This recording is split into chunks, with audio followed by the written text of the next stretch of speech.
Subscribe कीजिए हमारे channel study stars को और लेटेस्ट वीडियो के लिए इस बेल आइकन को क्लिक कीजिए। हेलो स्टूडेंट, मैं दीपेश केसरवानी आपको छत्तीसगढ़ का प्राचीन इतिहास पढ़ा रहा हूँ। और आज हम लोग देखने वाले हैं वाकाटक वंश या फिर सेन वंश के बारे में, जो कि छत्तीसगढ़ के प्राचीन इतिहास से संबंधित है।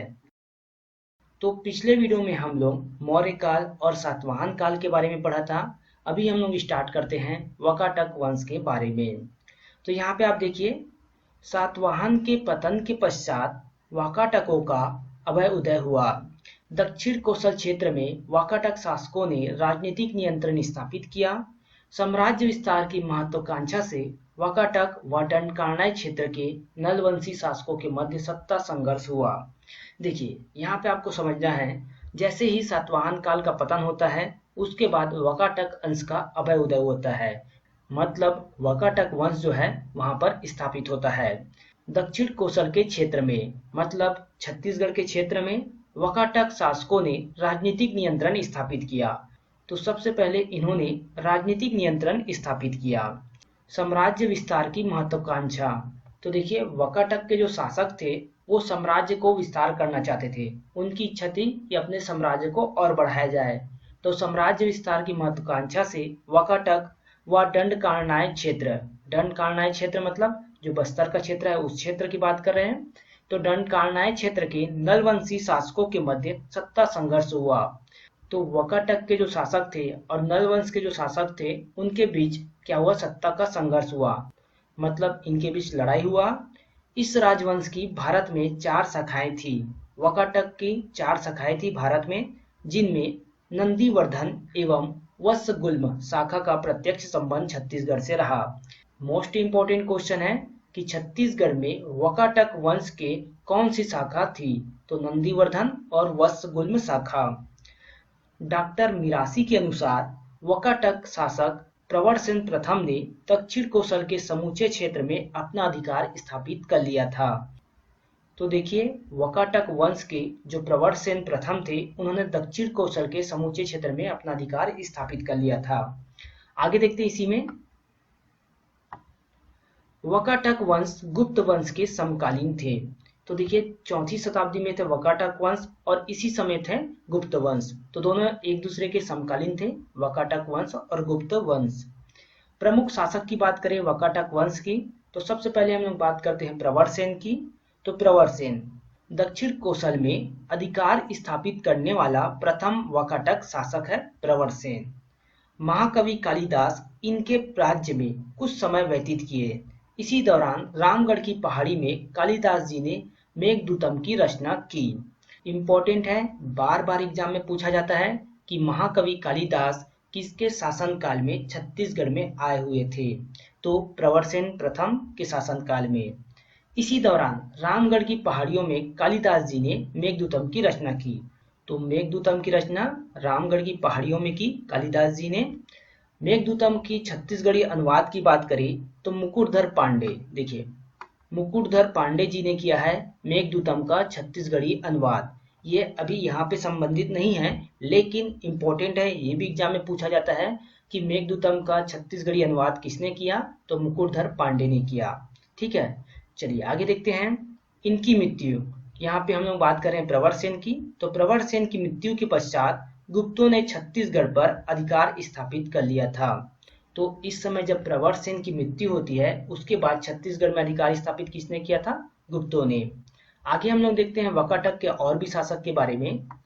तो दूसरे हैं रुद्रसेन, काफी शक्तिशाली शासक थे और इनका विवाह जो हुआ गुप्त वंशी सम्राट चंद्रगुप्त द्वितीय की पुत्री प्रभावती से हुई थी।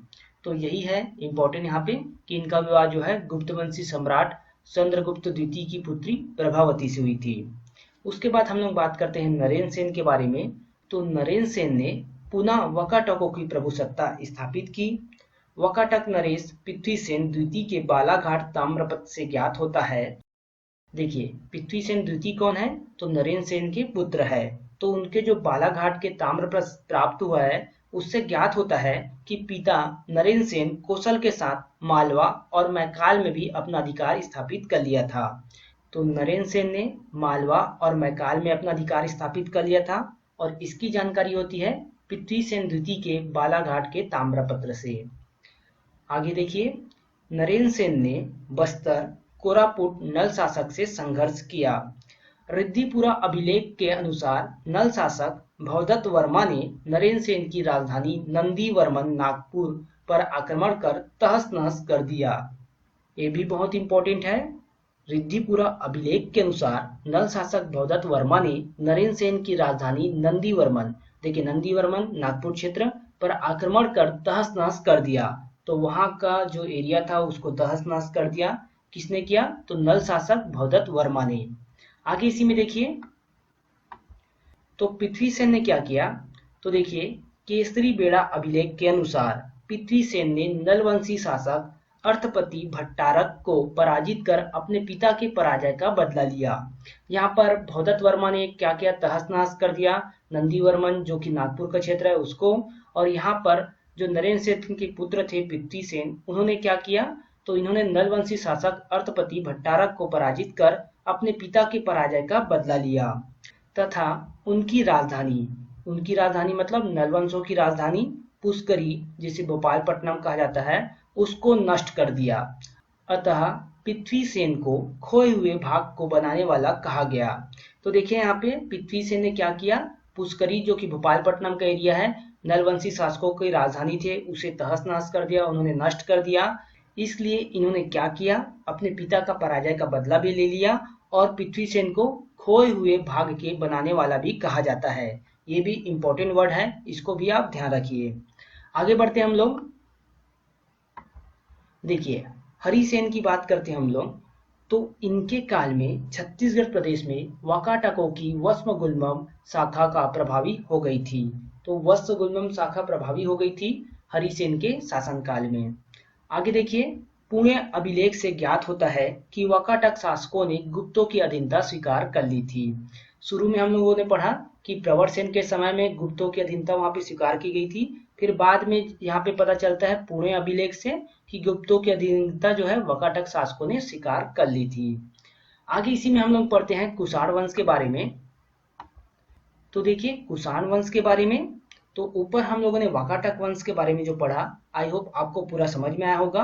अब इसको हम लोग पढ़ते हैं। तो देखिए, कुषाण वंशी शासक विक्रमादित्य व कनिष्क के कई सिक्के इस राज्य से प्राप्त हुए हैं। इनके सिक्के प्राप्त हुए हैं रायगढ़ जिले में खरसिया तहसील के एक गांव तेलीकोट में पुरातत्ववेत्ता डॉक्टर वी के साहू को कुषाण कालीन सिक्के प्राप्त हुए हैं। कहाँ पे प्राप्त हुए हैं? तो रायगढ़ जिले में खरसिया तहसील के एक गांव तेलीकोट नाम का एक गांव है, वहां पुरातत्ववेत्ता डॉक्टर वी के साहू को कुषाण कालीन सिक्के प्राप्त हुए हैं। इसी प्रकार बिलासपुर जिले में कुषाण वंशी राजाओं के तांबे के सिक्के प्राप्त हुए हैं। तो बिलासपुर जिले में प्राप्त हुए हैं तांबे के सिक्के कुषाण वंशी राजाओं के, और तेलीकोट से प्राप्त हुए हैं कुषाण कालीन सिक्के। इन सिक्कों से यह प्रमाणित होता है कि छत्तीसगढ़ में कुषाणों की अल्पकालीन सत्ता रही होगी। तो थोड़े समय के लिए सत्ता थी छत्तीसगढ़ में कुषाण वंशों की। कुषाण कालीन स्वर्ण मुद्राओं की प्राप्ति कहाँ से होती है? तो तेलीकोट जो कि रायगढ़ का क्षेत्र है, वहां से स्वर्ण मुद्राओं की प्राप्ति होती है। कुषाण कालीन तांबे के सिक्के प्राप्त जो होते हैं वो बिलासपुर से प्राप्त होते हैं। दोनों इंपॉर्टेंट है, ध्यान रखिएगा। आगे बढ़ते हैं हम लोग, गुप्त काल की बात करते हैं हम लोग। तो देखिए, गुप्त काल जो कि 4वीं शताब्दी का समय था। तो 4वीं शताब्दी जिस समय वाकाटक वंश भी थे इसी समय, और इस समय गुप्त काल भी था। तो चलिए हम लोग देखते हैं गुप्त काल में। तो हरिसेन द्वारा रचित प्रयाग प्रशस्ति, इंपॉर्टेंट, हरिसेन द्वारा रचित की गई है प्रयाग प्रशस्ति, और उसके अनुसार समुद्रगुप्त ने दक्षिण विजय अभियान के तहत दक्षिण कौशल के शासक राजा महेंद्र व दंडकारण्य के शासक अधिपति व्यागराज को पराजित किया था। देखिए यहाँ पे समझने वाली बात यह है, समुद्रगुप्त जो कि गुप्त वंश के बहुत ही महान सम्राट थे, बहुत ही महान राजा थे, शक्तिशाली राजा थे, और ये साम्राज्य विस्तार करते हुए छत्तीसगढ़ में मतलब दक्षिण कौशल में पहुंचे और राजा महेंद्र तथा दंडकारण्य के शासक अधिपति व्यागराज को पराजित किया। दोनों ध्यान रखना है आपको। देखिए, दक्षिण कौशल के शासक थे राजा महेंद्र, और दंडकारण्य जो बस्तर क्षेत्र के शासक थे वो थे व्यागराज। दोनों को पराजित किया समुद्रगुप्त ने। एवं मैत्रीपूर्ण संबंध होने के कारण, मैत्रीपूर्ण संबंध मतलब समुद्रगुप्त ने जब इनको हराया उसके बाद इन्होंने मैत्रीपूर्ण संबंध स्थापित कर लिए और इस कारण इस क्षेत्र पर विजय प्राप्त करने के बाद भी समुद्रगुप्त ने शासन स्थापित नहीं किया। देखिए, समुद्रगुप्त ने इस राज्य में शासन स्थापित नहीं किया, लेकिन इन्होंने दक्षिण कौशल के राजा महेंद्र को हराया और दंडकारण्य के शासक अधिपति व्याघ्रराज को हराया। आगे देखते हैं हम लोग। देखिए, इसकी जानकारी जो है हमें कहाँ से प्राप्त होती है, तो इसका स्रोत है हरिसेन कृत प्रयाग प्रशस्ति से। हरिसेन द्वारा जो रचित की गई है प्रयाग प्रशस्ति, उससे प्राप्त होती है हमें इसकी जानकारी। गुप्तकालीन सिक्के की बात करें तो बनात बरद से प्राप्त होता है, जो कि दुर्ग का क्षेत्र है, वहां से प्राप्त होते हैं गुप्तकालीन सिक्के।